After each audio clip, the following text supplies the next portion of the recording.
தேவனுடைய மகிமை இறங்குகிறதுக்காக ஸ்தோத்திர. கர்த்தருடைய மகிமை இறங்குகிறதுக்காக ஸ்தோத்திர. உன் துக்க நாட்கள் முடிந்து போகுது.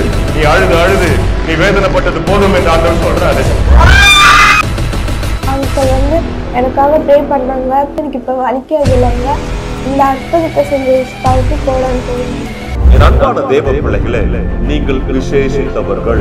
மாணவர்களே, நடக்க முடியாத காரியத்தை முடித்து வைக்கிறவர் தான் தேவன். நம்ம சோர்வுற்று இருக்கும்போது, when our hearts filled with sorrows, நம்மளுடைய இருதயம் அப்படியே ஒரு துக்கத்தால் நிறைந்திருக்கும்போது, நம்ம கண்ணில் நீர் பொங்கி வரும்பொழுது கர்த்தர் நம்மளை பார்த்து சொல்லுகிறார், நான் உன்னோடு கூட இருக்கிறேன். இந்த நாளிலும் ஆண்டவர் உங்களுக்காக யுத்தம் பண்ண போகிறார். உங்களுடைய வாழ்க்கையிலே ஏராளமான போராட்டங்கள் நிறைந்ததா இருக்கிறதா? எத்தனையோ பேர் ஜெபித்தும் ஒரு முடிவு வராமல் திகைத்து போயிருக்கிறீர்களா?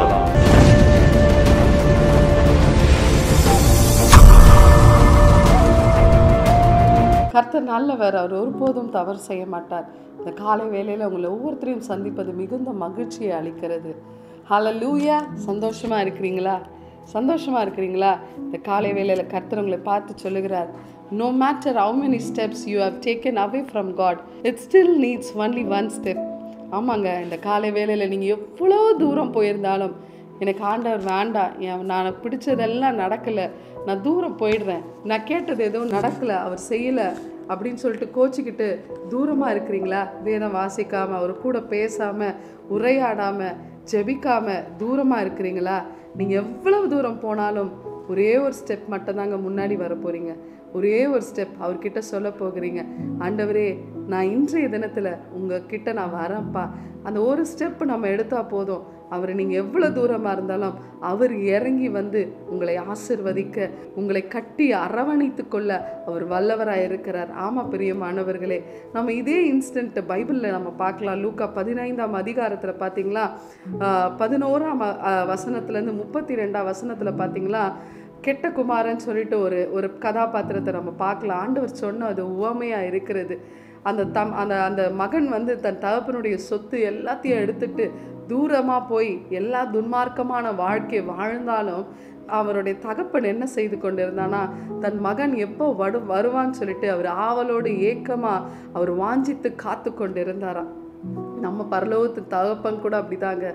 நம்ம வேணா கோச்சிக்கிட்டோன்னு சொல்லிட்டு அவர் நம்ம எப்போ வரோன்னு சொல்லிட்டு அவர் காத்து கொண்டு இருக்கிறார். இந்த காலை வேளையிலும் அப்படி தூரம் போன ஒவ்வொருத்தரையும் பார்த்து கர்த்தர் சொல்லுகிறார், டேக் ஒன் ஸ்டெப்.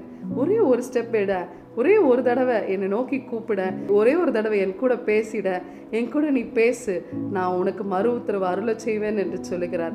ஏதோ ஒரு சூழ்நிலையில் நீ என்னை விட்டு தூரம் போயிட்ட, ஆனால் ஒரு ஸ்டெப் எடுத்து முன்னாடி வா, நான் உனக்கு எல்லாவற்றையும் சகலத்தையும் நான் செய்ய ஆயத்தமாக இருக்கிறேன் என்று சொல்லுகிறார். ஹல்லேலூயா. 15:17 பார்த்தீங்களா, அவன் புத்தி தெளிந்து அப்படின்னு சொல்லுகிறது. இந்த காலை வேளையில் ஒரு புத்தி தெளிவான ஒரு டிசிஷன் எடுக்க கர்த்தர் உங்களுக்கு உதவி செய்வாராக. அது என்ன டிசிஷன் தெரியுமா? அவர்கிட்ட போகிறது, ஒரே ஒரு ஸ்டெப் எடுக்கிறது. ஒரு ஸ்டெப்பு தான் எடுத்து பாருங்களேன், கர்த்தர் பெரிய காரியங்களை செய்ய அவர் வல்லவராக இருக்கிறார். ஹல்லேலூயா. கண்டிப்பாக நிச்சயமாக எடுப்பீங்க. தூரம் எவ்வளோ போனாலும் பரவாயில்லங்க, கர்த்தர் நீங்கள் எடுக்கிற ஒரு ஸ்டெப்பை தான் அவர் பார்த்துட்டு இருக்கிறார். நீங்கள் தூரம் பேக்கில் போயிருந்தா கூட பரவாயில்ல, கொஞ்சம் திரும்பி ஆண்டவரை பார்த்து, அப்பா நான் இதோ வந்துட்டேன்னு சொல்லுங்களேன். அவர் கட்டி அரவணைத்து ஆரங்கள் பூட்டி உங்களை அலங்கரித்து அவர் அத்தன் மனவாட்டியாக உங்களை ஆசையை கொஞ்சம் அவர் காத்து கொண்டு இருக்கிறார். ஆமேன். இந்த பிரியமானவர்களே, கர்த்தரை விட்டு நீங்கள் எவ்வளோ தூரம் போனாலும் இந்த காலை வேளையில் அவரை நோக்கி அப்பா என்று கூப்பிடு, நான் உங்ககிட்ட வரப்பான்னு சொல்லிடுங்களேன். அந்த அப்பா, பரலோகத்தின் அப்பா கீழே இறங்கி உங்களை அரவணைக்க அவர் காத்து கொண்டு இருக்கிறார். ஆமேன். கண்களை மூடி ஜெபிக்கலாமா? அன்புள்ள தகப்பனே, இந்த காலை வேளையிலப்பா ஆண்டவரே, இதை கேட்டுக்கொண்டிருக்கிற ஒவ்வொருத்தரும் தகப்பனே, அப்பா உம்மை விட்டு தூரம் போயிருக்கிறார்களானா இப்பொழுது கர்த்தாவே அவர்கள் கூப்பிடுகிற சத்தம் உம்முடைய செவியில் கேட்பதாக கர்த்தாவே நீர் கேட்டுக்கொண்டு இருக்கிறீரப்பா.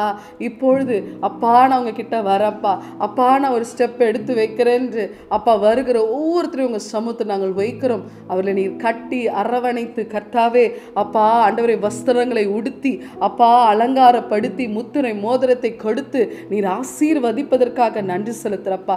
அவர்கள் கேட்டவைகளை எல்லாம் பெற்றுக்கொள்வதற்காக நீர் உதவி செய்ததற்காக நன்றி செலுத்துறோம். இப்படி கூப்பிடுகிற ஒவ்வொருத்தரும் இந்த காலை வேளையில் உங்களுடைய கரத்தில் ஒப்பு கொடுக்கிறோம். நீரே பெரிய காரியங்களை செய்யுங்க, சாட்சிகளை கேட்க போகிறோம் இயேசுவின் நாமத்தினாலே. ஆமேன், ஆமேன், ஆமேன். ஹல்லேலூயா. கர்த்தர் உங்கள் வாழ்க்கையில தோல்வியில ஜெயத்தை வைத்திருக்கிறார்.